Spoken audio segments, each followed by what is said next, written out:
There is potentially a significant twist in the AEW television rights negotiations with Warner Bros. Discovery as the WBD, that's right, Warner Bros. Discovery could lose the NBA. What influence will that have on their talks with AEW over an extension to their television rights contract? Plenty of details on that. Plus, CM Punk, he's been drafted to Monday Night Raw. He appeared last night on the program, and he once again frustrated Drew McIntyre. Braun Strowman, the monster among men, the monster of all monsters, is back on WWE television, once again drafted to Raw, and also faced off with Patrick Mahomes live on the broadcast. Every single pick of night 2 of the WWE draft will be revealed as well. An update on Cody Rhodes with a potential shoulder injury heading into Backlash this weekend.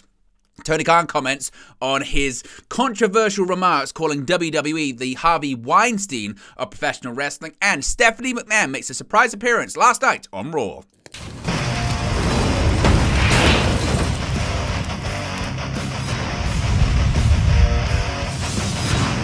Hey guys, welcome back to Wrestling News 365. Hope everyone is doing very well. As always, there are plenty of news stories to get into in the world of professional wrestling. Let's start off with a potentially significant development when it comes to AEW's negotiations with Warner Bros. Discovery over their television rights contract. Now, with reports that Warner Bros. Discovery is fighting to retain the rights to broadcast the NBA on TNT, the outcome could actually significantly impact All Elite Wrestling.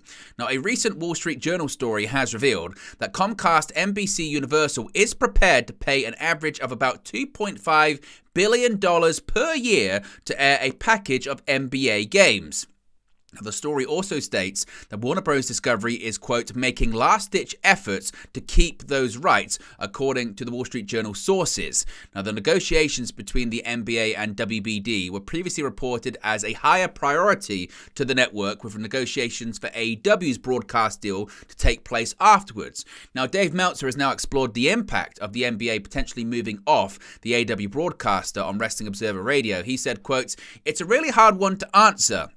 On one hand, you would make the argument that if WBD loses the NBA, then it would need AEW more because they don't have the NBA and they need programming which draws ratings. On the other hand, their carriage fees for TNT will probably go way down, so their revenue would go way down.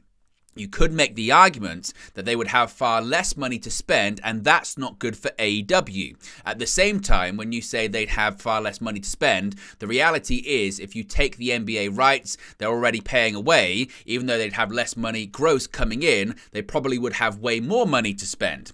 As a station, it would greatly downgrade TNT losing the NBA. The overall stand-in would go way down. However this NBA thing turns out, and it's not looking good at this moment for TNT retaining the NBA, it does have a pretty significant effect on the negotiations with AEW in multiple ways. So what do you make of this story? Do you think, well, let me know what you think in the comment section about this. Do you think that if Warner Bros. Discovery loses the NBA, it's a good thing for AEW, i.e. there's more money to spend in it, or do you think it's a bad thing because less people will watch the network, therefore they'll have less money to spend on programming? Let me know your thoughts about it in the comment section below. Now, last night was the draft. We saw an appearance of CM Punk on Monday Night Raw, and his rivalry with Drew McIntyre continued. Now, again, this is certainly interesting stuff because the voice of the voiceless once again appeared last night during the broadcast. Now, on last night's Raw, the second night of the 2024 WWE Draft, it revealed which brand would pick up CM Punk. Now, making an appearance to announce the second-round picks, both the United States champion Logan Paul and popular streamer iShowSpeed making a second WWE appearance after getting RKO'd by Randy Orton at WrestleMania. Within the second-round draft picks, Raw kept CM Punk and picked up the returning Braun Strowman, whereas SmackDown kept the Pride as well as Tiffany Stratton. After the picks, Paul would end up coming to the ring and talking about how Jey Uso was destined to fail at Backlash in his quest to defeat Damian Priest for the World Heavyweight Championship. This brought out Jey Uso. However, joining Logan Paul was JD McDonough and Finn Balor of the Judgment Day. This melee would then ensue involving Patrick Mahomes, which we'll get to a bit later on. But when it came to CM Punk, as I mentioned, he kind of riled up Drew McIntyre during the show because the war of words between CM Punk and Drew McIntyre intensified thanks to last night's Raw. While the atmosphere has been tense as to the remaining roster discovering which brand they're going to be on, CM Punk was drafted to Raw, and it wasn't the only moment of the night for the Second City Saint to take to the mic and say, quote, "So I don't want to waste your time like Drew McIntyre, so I'm going to try and do this in less time than you are world champion, which means I've got 5 minutes and 46 seconds. With McIntyre looking on, Punk took the time to sit down cross-legged and deliver further shots at McIntyre, saying, quote, "This would normally be the part of the program where I'd ask, do I have your attention now? But I can see as clear as day, just like everybody else here, I've had your attention for quite some time. You're like an ex-girlfriend I can't get rid of. And you say that I hurt your elbow? Good. You prayed for me to get injured, and I did that to you. I thought you maybe got hurt sitting on Twitter and tweeting because that's all you're good for. And that's why I was drafted before you. I'm not mad. I'm not out for revenge. You've given me purpose." Now, Punk took a moment to let the words sink in while the crowd chanted his name, going on to say, "The reason, Drew McIntyre, I was drafted before you is simple wrestling economics. It's because I am the best in the world. In this ring, on this microphone, even on commentary, nobody can touch me. Losers hope things happen. Losers pray for things to happen. Winners make it happen. And when I'm cleared, when I'm 100%, I'm going to make your life a living hell." Punk's words have clearly struck home with McIntyre as he responded by stating, quote, "You made my life and a bunch of others hell back in 2011. They might be cowards now and play house with you, but that doesn't work for me, brother. In 2024, you're my bitch." So what did you make of the appearance of CM Punk and Drew McIntyre last night? And when do you think we're finally going to get this CM Punk and Drew McIntyre match? Let me know your thoughts about that in the comment section below. Now, I mentioned Braun Strowman is back on WWE programming, and he confronted not only Logan Paul, but also Patrick Mahomes, as well as members of the Judgment Day. The monster among men has returned to WWE after being on the shelf for almost a year due to a serious neck injury that required fusion surgery. Braun Strowman was drafted to Raw during night 2 of the WWE draft, going to the Red brand in the second round. Strowman was last seen on WWE television at the beginning of May 2023 when he was seemingly being poised for a tag team push alongside Ricochet. Strowman was not just drafted to Raw, but also appeared to help Jey Uso against United States champion Logan Paul and the Judgment Day's Finn Balor and JD McDonough. Paul and friend and streamer IShowSpeed, as I mentioned, announced the second round picks before Paul headed to the ring, cutting a promo on Uso before Balor and McDonough showed up, entering the ring while Uso's back was turned. As the Judgment Day's Irish contingent beat Uso down, Paul headed to ringside to Kansas City Chiefs quarterback Patrick Mahomes, who had been seen greeting Paul at the beginning of the show. Paul took Mahomes 3 Super Bowl rings and tried to attack Uso while wearing them, but hit McDonough instead. As the men looked at each other following Paul's mistake, Paul and Balor looked to team up on Uso. Strowman's music then hit and he stormed down to the ring. The former Wyatt family member chased Paul out of the ring and delivered a huge chokeslam to Balor. He then got in the face of Mahomes at ringside. He was flanked by 2 Chiefs linemen, but was calmed down by Uso before things got physical. So what are your thoughts on the return of Braun Strowman? And does this mean he's not going to be involved with all of the Uncle Howdy teasers that have been going on recently on WWE programming? What do you think happens with Braun Strowman in the future? Speaking of the draft, we have all of the picks of Night 2 last night on WWE Monday Night Raw.